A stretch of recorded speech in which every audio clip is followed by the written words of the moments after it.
दोस्तों, गदर 1 और गदर 2 जैसी आंदोलनकारी और राष्ट्रवादी मूवी को जब आप टिकट लेकर थिएटर के अंदर देखने जाते हैं और जब इंटरवल का समय होता है तो इंटरवल के अंदर क्या आप उस मूवी को छोड़कर अपने घर और काम पर चले जाते हैं, या फिर आप रिफ़्रेश होकर रिफ़्रेशमेंट लेकर वापस अपनी सीट पर आकर उस मूवी को इंटरवल के बाद में कंप्लीट देखते हैं और मूवी के क्लाइमैक्स को देखते हैं। लिपिकों का जो हरियाणा के अंदर आंदोलन है उसके अंदर भी अभी सिर्फ एक इंटरवल और इंटरमिशन हुआ है, ये मूवी कंप्लीट नहीं हुई है। इस मूवी का क्लाइमैक्स और इंटरवल के बाद की सारी मूवी अभी बाकी है। ये इंटरवल का समय जो है, इस वक्त जो आंदोलन को स्थगित किया गया है, इस एश्योरेंस के साथ कि एक कमेटी का जल्दी ही गठन किया जाएगा और उसके अंदर जो रिटायर्ड आईएएस ऑफिसर्स होंगे और जो आंदोलनकारी हैं उनके रिप्रेजेंटेटिव्स होंगे, वहाँ इस मामले को कंप्लीट गहनता से जो है सारे मामले पर विचार विमर्श किया जाएगा और आंदोलनकारियों के क्लर्कों के जो भी हक हैं, जो भी उनकी डिमांड है 35,400 की, जहाँ तक भी जेन्युइन होगी और जहाँ तक सेटलमेंट होगी एक फ्लेक्सिबल रेंज के अंदर, वहाँ पर इन चीज़ों का सॉल्यूशन जो है वो किया जाएगा। कुछ लिपिक भाई, कुछ जो क्लर्क्स हैं, वो किन्हीं मुद्दों को लेकर कुछ हताश हैं। वो एक्सपेक्ट कर रहे थे कि सरकार जो है वो जल्दी ही इसके ऊपर फैसला जो है सुनाएगी और इस आंदोलन की जीत जो है वो जल्दी ही सुनिश्चित हो सकेगी। अभी जीत सुनिश्चित अगर नहीं हुई है तो इसका मतलब ये भी नहीं है कि आंदोलनकारियों की हार हुई है। फ्रेंड्स, हरियाणा के अंदर ताऊ मनोहर लाल खट्टर जी और ओपी धनखड़ जी, जो हरियाणा बीजेपी के अध्यक्ष हैं, हरियाणा के अंदर लोग बीजेपी को मोदी के लिए लेकर आए थे, मोदी की वजह से लेकर आए थे। वो ओम प्रकाश धनखड़ और ताऊ मनोहर लाल खट्टर के लिए नहीं लेके आए थे। लेकिन इन्होंने जिस तरीके से पिछले 2 टर्म्स के अंदर हरियाणा के अंदर जिस तरीके से एक्ट किया है, हमारे सीएम साहब ताऊ मनोहर लाल खट्टर जी की तो एक ही पॉलिसी है कि जो करेंगे मोदी जी करेंगे। मोदी जी वहाँ सेंटर में बैठकर देशवासियों के लिए सारे तरीके के काम करेंगे।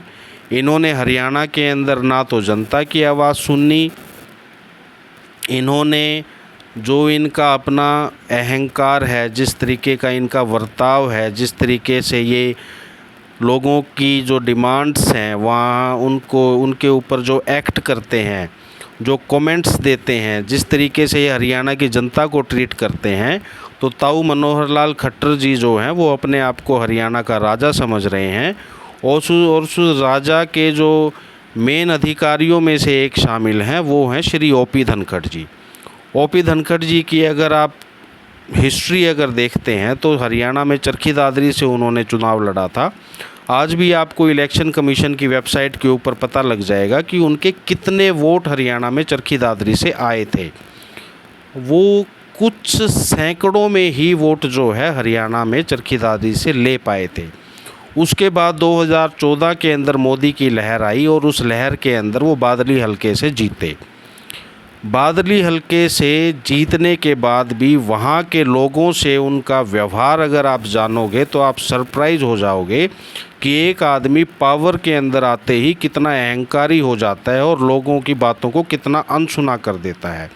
इसी तरीके का बर्ताव पिछली 2 टर्म्स के अंदर हमारे ताऊ सीएम मनोहर लाल खट्टर जी का रहा है।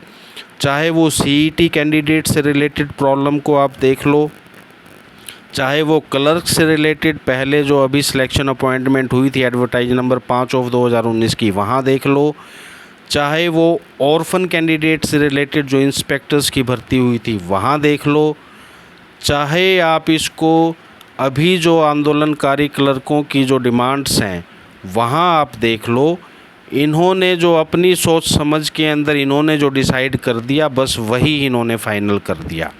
उसके ऊपर नीचे क्या एविडेंस है, क्या साक्ष्य हैं, उन चीज़ों का इनसे कोई मतलब नहीं है। ये सिर्फ़ और सिर्फ मोदी जी के नाम पर आए थे और मोदी जी के नाम पर ही पिछले 9 साल से ये लोग अपने हरियाणा के अंदर अपने आप को सत्ता का अधिकारी समझते हैं। जबकि अगर पर्सनल अगर एक्ट देख लो, जो पर्सनल कामकाज अगर आप इनका देख लो, जिस तरीके से इनका पब्लिक के साथ डीलिंग है, उसको अगर देख लो तो कोई भी सेटिस्फाइड नहीं है। इन दो लोगों का जो व्यवहार और जो अहंकार रहा है, उसका सारे का सारा फ़र्क और सारे का सारा जो नुकसान है हरियाणा के अंदर बीजेपी को भुगतना पड़ेगा। तो बीजेपी केवल ये दो लोग ही नहीं हैं। बीजेपी के अंदर आप देखो तो अनिल विज जैसे लोग भी हैं जो कि होम मिनिस्टर हैं। वो जिस तरीके से लोगों की समस्याओं को सुनते हैं, जिस तरीके से लोगों की समस्याओं का समाधान करते हैं, जिस तरीके से लोगों के साथ में अपनापन वो शेयर करते हैं, उस तरीके की कोई भी हारमोनियस फीलिंग कभी भी अगर आप ताऊ मनोहर लाल खट्टर जी से मिलोगे और ओपी धनखड़ जी से मिलोगे तो इस तरीके की कोई भी पर्सनल फीलिंग जो है, एक पर्सनल प्रेम, एक हरियाणा वासी होने के नाते, एक देशवासी होने के नाते, एक वोटर होने के नाते किसी भी तरीके का स्नेह प्रेम इन लोगों के अंदर देखने को नहीं मिलता है। इन लोगों ने अगर अपनी ज़बान से ये कह दिया कि नहीं तुम्हारी बात गलत है तो वो गलत है, चाहे उसके अंदर कानून उठ के आ जाए, चाहे उसके अंदर एविडेंस एक्ट उठ के आ जाए, चाहे उसके अंदर सर्विस रूल्स उठ के आ जाएं, लेकिन इन लोगों को कोई प्रभाव जो है वो नहीं पड़ता। कोर्ट्स जब मामले के अंदर इंटरफेयर करती हैं तो ताऊ मनोहर लाल खट्टर जी के इस तरीके के कमेंट्स आते हैं कि किसी जज का दिमाग हमें ठीक करना है, और उसके बाद में जब उनको ये पता लगता है कि कहीं ना कहीं कानून जो है वो अपनी प्रक्रिया के अंदर, अपनी कंटेम्प्ट के अंदर कोई एक्शन ले सकता है, तो सिर्फ अपने बचाव के लिए इन लोगों को अपनी बात के ऊपर माफ़ी मांगनी या उसकी गलती रियलाइजेशन करनी जो है वो आती है। अदरवाइज़ जनता के हित के अंदर जहाँ पर एक बार इन अहंकारी लोगों ने अपनी सोच को एक जगह पे सीमित कर लिया तो वहाँ से चाहे आगे हो, चाहे पीछे हो, चाहे कोई मरता हो, चाहे कोई रोता हो, चाहे किसी पे फ़र्क पड़ता हो,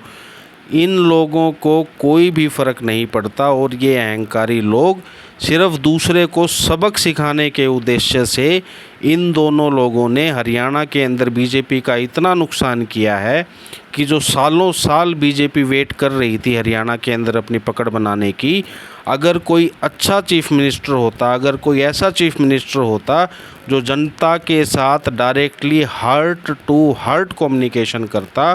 तो ये स्थितियां हरियाणा के अंदर बीजेपी की नहीं आती। इन दो लोगों को छोड़कर हरियाणा के अंदर जो हज़ारों, सैकड़ों, लाखों जो कार्यकर्ता हैं बीजेपी के, जो वोटर हैं बीजेपी के, आज वो इन दोनों के व्यवहार से इतने परेशान हैं और वो रिप्रेजेंटेशंस जो हैं वो केंद्रीय समितियों को और जो केंद्र के अंदर जो पदाधिकारी हैं बीजेपी के, वहाँ पर अलग अलग तरीके की कई रिप्रेजेंटेशन जा चुकी हैं कि हरियाणा के अंदर बीजेपी का अगर नाश करेंगे तो वो मनोहर लाल खट्टर और ओपी धनखड़ जो है वो करेंगे। ओपी धनखड़ जैसे लोग जो मंत्री होते हुए भी, बादली हल्के से मोदी वेव होते हुए भी, जो अपनी सीट को नहीं बचा पाए, जो अपने लिए वोट इकट्ठे नहीं कर पाए, जो लोगों के साथ व्यवहार नहीं बना पाए, वो लोग हरियाणा के अंदर किस तरीके से संगठन को खड़ा करेंगे। वो सिर्फ़ और सिर्फ जो उनके चापलूस लोग हैं, जो उनके अपने लोग हैं, जिनको संगठन से कोई मतलब नहीं, जिनको सिर्फ फ़िलहाल की परिस्थितियों के अंदर सरकार होने का फ़ायदा ही उठाना है और उस गुरूर के अंदर, उस अहंकार के अंदर रहना है कि हमारी सरकार है, तो ऐसे लोगों ने जो बीजेपी का नुकसान किया है, तो हरियाणा में बीजेपी को हटाने की ज़रूरत से ज़्यादा ज़रूरत है बीजेपी से इन दो लोगों को हटाने की। सो फ्रेंड्स, ये तो रहा कि इन दो लोगों का, ताऊ मनोहर लाल खट्टर जी का और ओपी धनखड़ जी का, हरियाणा वासियों के साथ जो इफ़ेक्टेड लोग हैं, जो सीईटी के कैंडिडेट्स हैं, जो क्लर्क्स हैं, जो अदर भर्ती के कैंडिडेट्स हैं, जो अपनी समस्याएं लेकर इनके पास जाते हैं, जिस तरीके का ये व्यवहार जनता के साथ दिखाते हैं, जनसंवाद कार्यक्रम के अंदर कई बार इस तरीके के कमेंट्स जो हैं वो ताऊ मनोहर लाल खट्टर जी के सुनने को मिले हैं कि किसी को भी उठाकर आप बाहर निकाल दो, किसी के ऊपर भी आप एलिगेशन लगा दो, किसी को भी आप विपक्ष का वोटर बता दो, किसी को भी आप विपक्ष का भेजा हुआ बता दो। एक अपना ही कानून, अपना ही फैसला बस सुना दिया तो वही फाइनल है। अगर विपक्ष के लोग हैं, अगर विपक्ष के वोटर हैं, अगर किसी ने पिछली बार विपक्ष को वोट दिया तो क्या वो हरियाणा के वासी नहीं हैं? या फिर सिर्फ़ और सिर्फ आप लोगों के दो लोगों के दल के अंदर जिस तरीके से आपने एक ऐसी अलग बीजेपी हरियाणा के अंदर बना दी है कि जिसकी आने वाले चुनाव के अंदर सिर्फ किस्मत हार हो सकती है, और मोदी जी की जिस बीजेपी को हरियाणा के अंदर वोटर्स लेके आए थे, आपने उस बीजेपी का अपनी पर्सनल राजनीति की वजह से, और ओपी धनखड़ जी ने जो संगठन के अंदर, जो आदमी अपनी बादली हलके के अंदर खुद के वोटर के संगठन को नहीं बचा पाया, खुद के अंदर अपने व्यवहार को नहीं संभाल पाया, खुद के अपने व्यवहार को नहीं बना पाया, लोगों के साथ अपनापन नहीं बना पाया, वो आदमी आप ये सोच के देखो कि हरियाणा के अंदर बीजेपी के संगठन का क्या हाल करेगा, और बल्कि सच बताएं तो क्या हाल कर दिया है। ये आने वाले इलेक्शंस के अंदर मोदी की बीजेपी को खट्टर और ओपी धनखड़ की बीजेपी की वजह से जो नुकसान हुआ है वो आने वाले समय के अंदर बिल्कुल दिखेगा, हर जगह दिखेगा। लेकिन जो वोटर हैं बीजेपी के, उनको ये भी पता है कि जो और किसी की सत्ता अगर आप हरियाणा के अंदर लेकर आते हैं, चाहे वो कांग्रेस हो, चाहे वो आम आदमी पार्टी हो, तो इससे भी बुरे हाल हैं। कांग्रेस के अंदर नौकरियों को हमने इस तरीके से बिकते हुए और इस तरीके से जाते हुए देखा है कि जैसे लोगों की पर्सनल प्रॉपर्टी थी और पर्सनल रिलेशन की वजह से मिलनी थी, लोग आए, पैसा दिया, ले गए। वो पैसे चाहे नौकरी देने वालों ने डायरेक्ट ना लिए हों, लेकिन जो कार्यकर्ता जिनके थ्रू काम हुए, उन लोगों को इस तरीके की लिबर्टी जो है वो कांग्रेस के राज में थी कि कहीं पर किसी को इतनी भी आशा नहीं होती थी कि कहीं पर कॉम्पिटिटिव एग्ज़ाम देंगे और वहाँ पर उनकी सिलेक्शन हो पाएगी। तो उस राज से इस राज के अंदर जो मोदी की नीतियाँ हैं, उन चीज़ों का इफ़ेक्ट ये रहा है कि नौकरियां लोगों को मेरिट्स के ऊपर मिलने लगी हैं, लेकिन जिस तरीके की अनदेखी अलग अलग मुद्दों की ताऊ मनोहर लाल खट्टर और ओपी धनखड़ जो बीजेपी के प्रदेश अध्यक्ष हैं, उन्होंने जिस तरीके से अनदेखी की है, उन्होंने बीजेपी के वोटर्स को काफ़ी ज़्यादा इफ़ेक्ट किया है। हरियाणा सरकार के अगेंस्ट में साइकोलॉजी मेंटलिटी जो डेवलप हुई है लोगों की, उसके अंदर इन दो लोगों का बहुत ही ज़्यादा रोल है, और बीजेपी का हरियाणा के अंदर आज जो नुकसान है वो सिर्फ इन दो लोगों की वजह से है। सो फ्रेंड्स, लिपिकों का जो आंदोलन है, इसके अंदर जो कमेटी गठित की गई है, इस कमेटी के अंदर आप जो पदाधिकारी हैं, जो संगठन अधिकारी हैं, जो पार्टिसिपेट करेंगे, उन लोगों का भरपूर सहयोग करें, भरपूर उनका साथ दें। एक प्रॉपर जो है नीति निर्धारित करके किस तरीके से इस आंदोलन को आगे लेकर जाया जाए, उसके ऊपर आप काम करें। किसी भी तरीके की इलीगल एक्टिविटीज़ के अंदर आप इन्वॉल्व ना हो, ताकि कल को फिर से एम्प्लॉयज़ की जो गर्दन है वो सरकार के शिकंजे में आ सके। आपको आंदोलन के अंदर पार्टिसिपेट करना है, एब्सेंट होना है तो रेगुलर एब्सेंट मत होइए। जो प्रोबेशन के ऊपर एम्प्लॉयज़ हैं वो इसको अवॉइड कीजिए। आप लोग एक रंग में रंग जाइए। अपनी अपनी टी शर्ट्स जो हैं, अपनी डिमांड को उसकी टी शर्ट्स के ऊपर मेंशन करके अच्छी अच्छी प्रिंटिंग्स जो हैं वो आपको आसपास के एरिया में ऑनलाइन ऑर्डर्स के ऊपर आपको मिल जाएंगी। We demand 35,400, our right is 35,400, इस तरीके के स्लोगन्स को, एक ही कलर की टी शर्ट, केसरी, सफ़ेद, हरा, जिस तरीके की टी शर्ट्स आप चूज़ करें, आप सभी आंदोलनकारी एक रंग के अंदर रंग जाइए। अगले 3 महीने जब तक ये कमेटी के सामने सारी बातों को रखा जाएगा और कमेटी का जो डिसीजन होगा, तब तक आप अपने ऑफिसेज़ के अंदर एकता में दिखें, एक साथ दिखें, एक रंग में दिखें, एक तरीके की टी शर्ट पहने, जहाँ पर भी जाएं जनता को आपकी डिमांड का पता चले, जनता को आपका सहयोग, आपको जो है वो जनता का सहयोग मिले, जनता की जो सिंपैथी है वो आपको मिले। और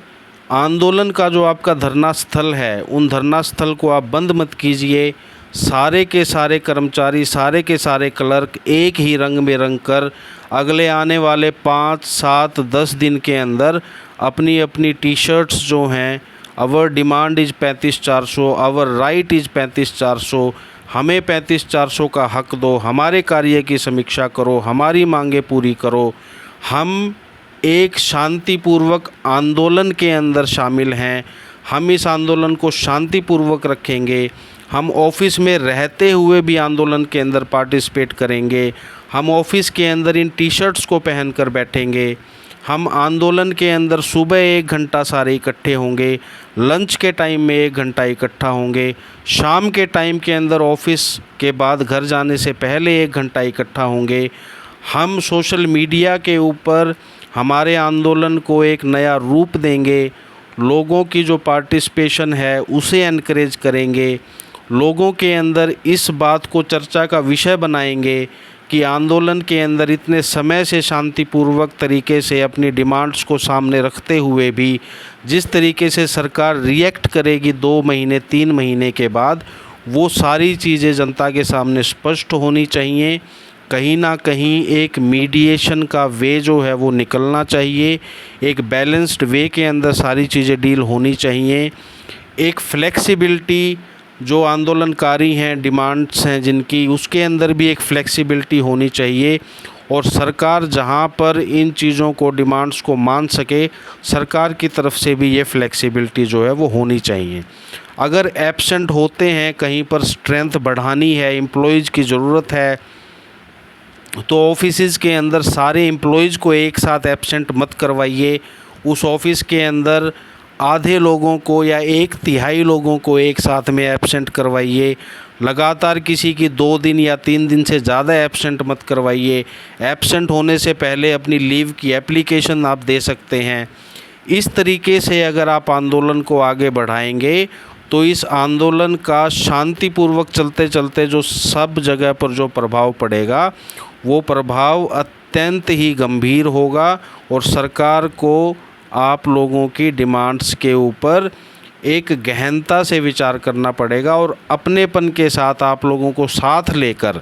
जो भी एक मीडियम वे, जो भी एक फ्लेक्सिबल वे इस सारे आंदोलन के अंदर निकल सके, इस आंदोलन को उस मुकाम तक पहुंचना है। So friend, this is my suggestion. I hope